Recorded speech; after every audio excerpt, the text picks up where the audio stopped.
Olá, meus queridos e amados irmãos, mais uma vez quero saudar a todos com a paz do Senhor e Salvador Jesus Cristo, vosso amigo em Cristo Jesus, pastor Daniel Fontinelli, aqui no canal Explicando a Bíblia. Hoje eu tenho um assunto muito polêmico, muito polêmico.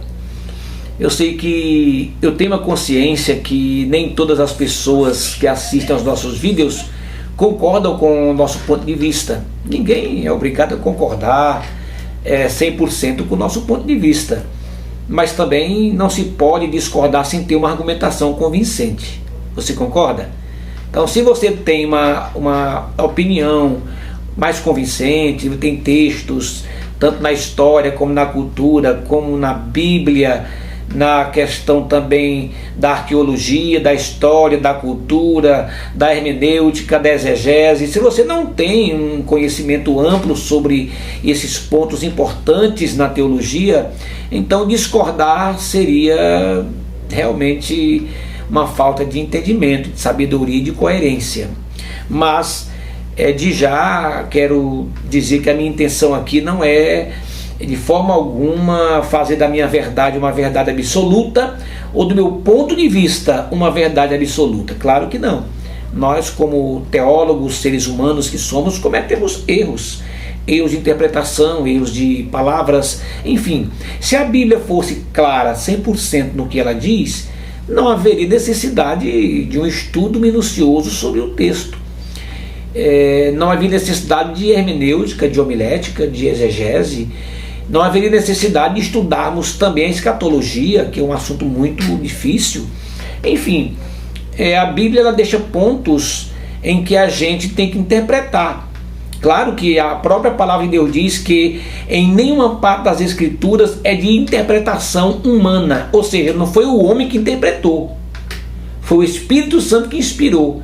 Mas nós interpretamos a palavra de Deus pelo Espírito Santo de Deus.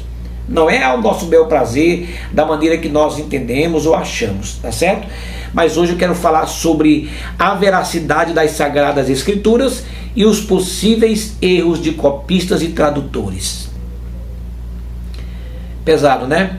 Muito pesado. Mas nós vamos analisar, nós vamos ter muito cuidado com o que vamos falar. Primeiro, eu quero que você entenda o que é Bíblia, o que é a palavra de Deus, o que são as Escrituras, a lei do Senhor, a palavra do Senhor, o estatuto do Senhor. Tudo isso são termos que eram usados para se referir à palavra de Deus. Moisés dizia a lei do Senhor, o estatuto do Senhor. Isaías dizia o livro do Senhor. Jesus disse, examinais as Escrituras, né? Já Paulo diz também que toda a Escritura é divinamente inspirada. Enfim, palavra do Senhor, livro do Senhor, lei do Senhor, Escrituras, profecias, estatuto do Senhor, tudo referindo-se ao que Deus inspirou por meio do Espírito Santo. Mas vamos ler na segunda epístola que Paulo escreveu a Timóteo, no capítulo 3, versículo 16, que diz assim: toda a Escritura é divinamente inspirada e proveitosa para ensinar, para redarguir, para corrigir o homem em justiça, para que o homem seja perfeito e perfeitamente instruído para toda boa obra. Mas eu quero pegar apenas a parte A do texto, que diz assim: toda a Escritura é divinamente inspirada por Deus. Esse artigo definido A, referindo-se à Escritura, toda a Escritura é divinamente inspirada. Paulo não está se referindo à Bíblia. Paulo está se referindo às Escrituras da sua época. E quais eram as Escrituras da época de Paulo? Os livros proféticos, os Salmos, Provérbios e o Pentateuco. Eram os livros mais usados naquela época e até citados no Novo Testamento. Observamos que até o comportamento da galeria dos heróis da fé, no capítulo 11 da carta aos Hebreus, nós encontramos ali a galeria dos heróis da fé, e são citados ali. Encontramos também no Novo Testamento menção sobre Elias, Daniel, enfim, vários profetas são citados no Novo Testamento também. Agora, eu te faço uma pergunta de forma respeitosa e eu gostaria que você me respondesse também no seu comentário de forma respeitosa. A Bíblia é a palavra de Deus? A Bíblia é ou a Bíblia contém a palavra de Deus? O que você poderia me responder?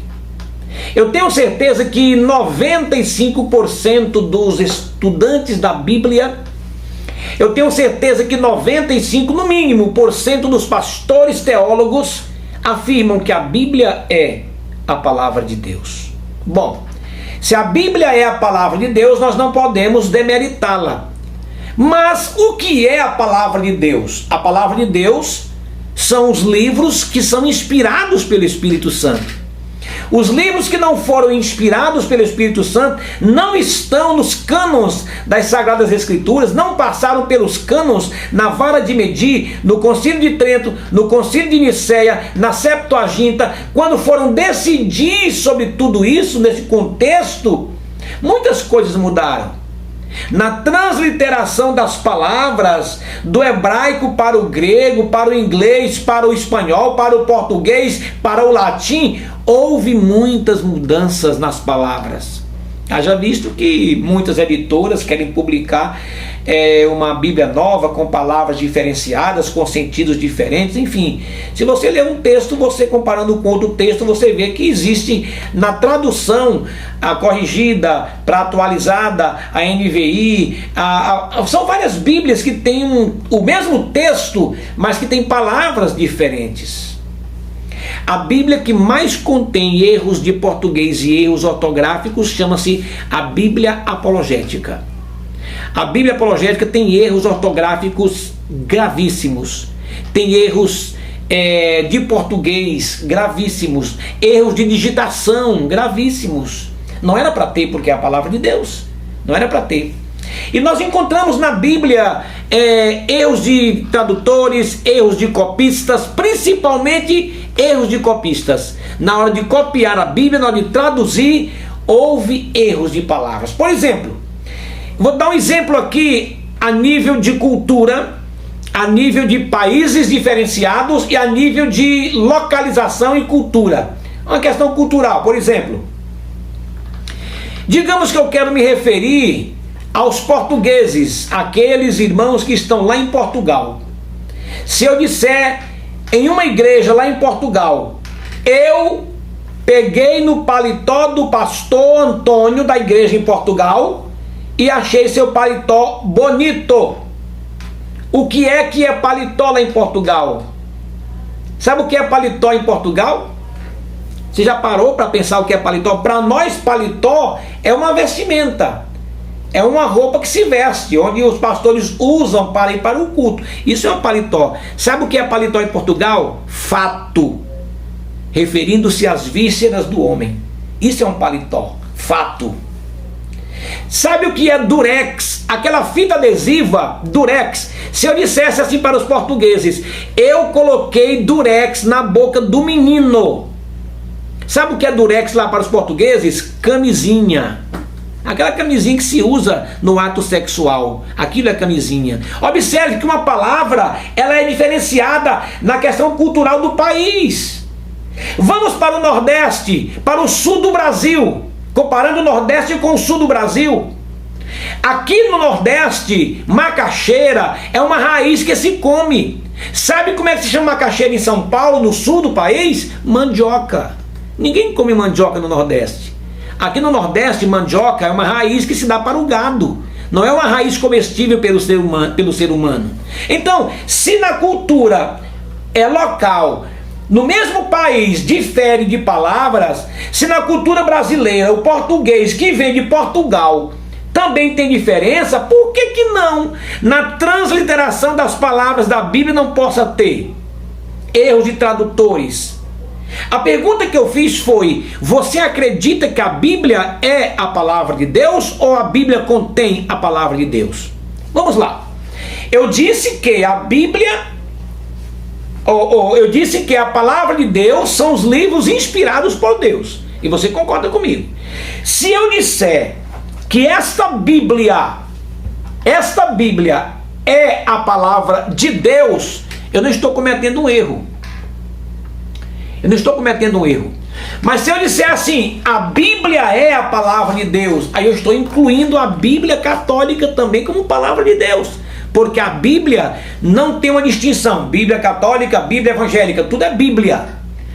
Que tem uma raiz etimológica, biblos, o rolo.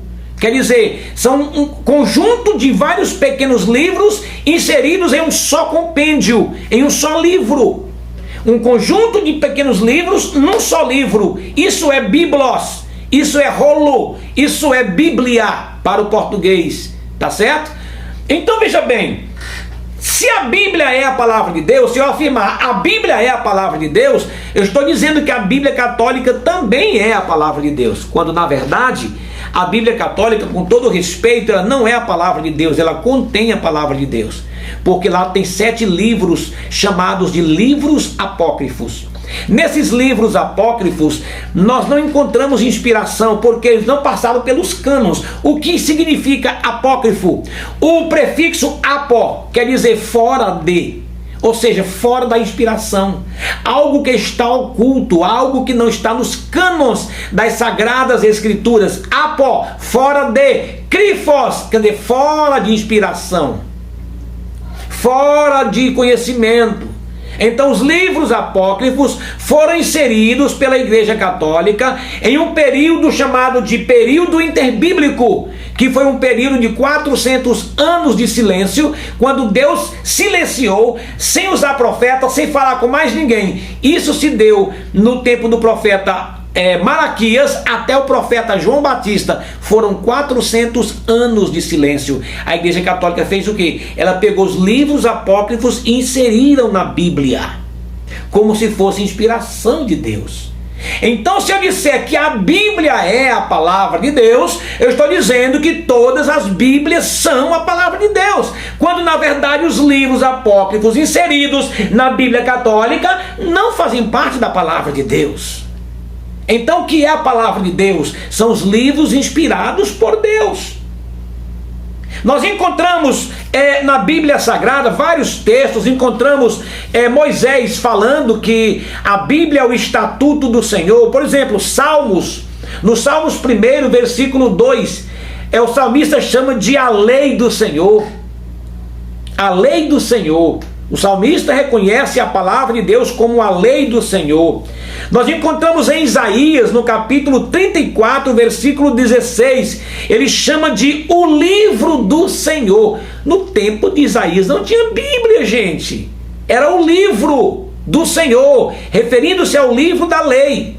O próprio Jesus chamou de sagradas escrituras, ou de as escrituras, quando ele disse assim: errais não conhecer as escrituras e nem o poder de Deus. E Paulo também chamou de as escrituras. Toda a escritura é divinamente inspirada por Deus.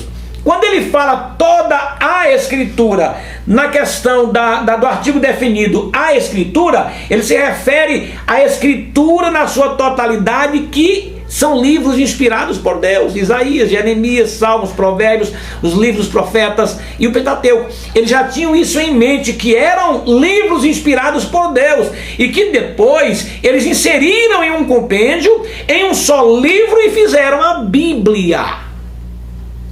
Então, sendo assim, todavia, entretanto, se a gente afirmar que toda a Bíblia é a palavra de Deus, então não importa livros apócrifos ou não.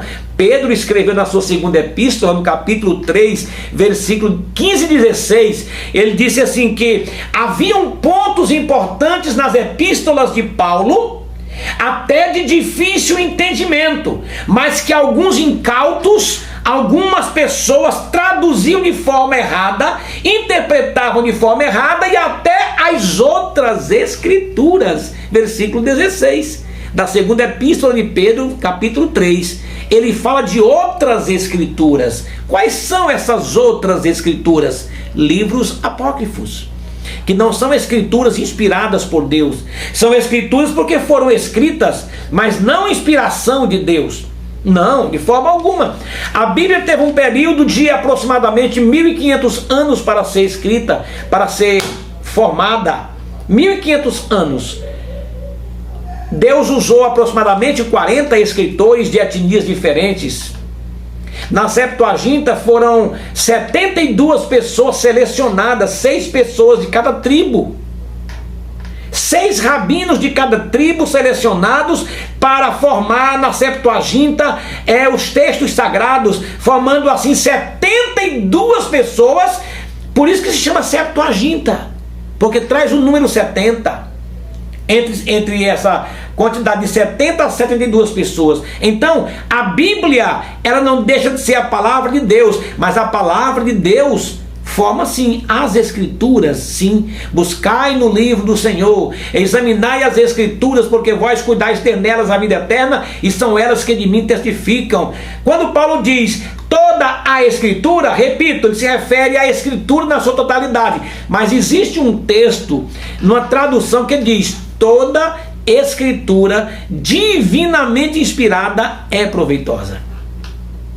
Então, quando ele diz toda a Escritura divinamente inspirada é proveitosa, ele não se refere à Bíblia, ele se refere a toda a Escritura que é inspirada por Deus.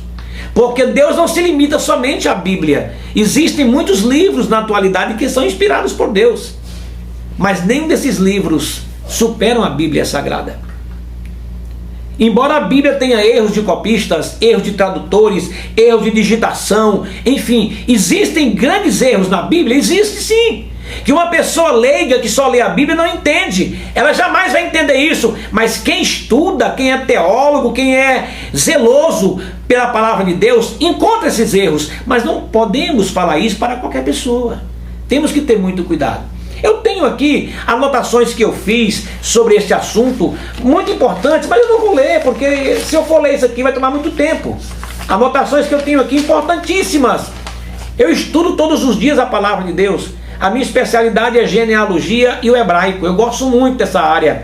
Genealogia e a língua hebraica eu me identifico muito, embora eu conheça um pouco de grego também, sou alfabetizado no grego, mas não me considero um professor, não me considero um poliglota no grego, mas o hebraico me identifico muito bem. E eu gostaria que você deixasse seu joinha, gostaria que você comentasse esse vídeo, e se você quiser tirar alguma dúvida, entre em contato comigo, estou aqui à disposição, tá bom? Que Deus abençoe a tua vida de uma forma muito especial, em nome de Jesus.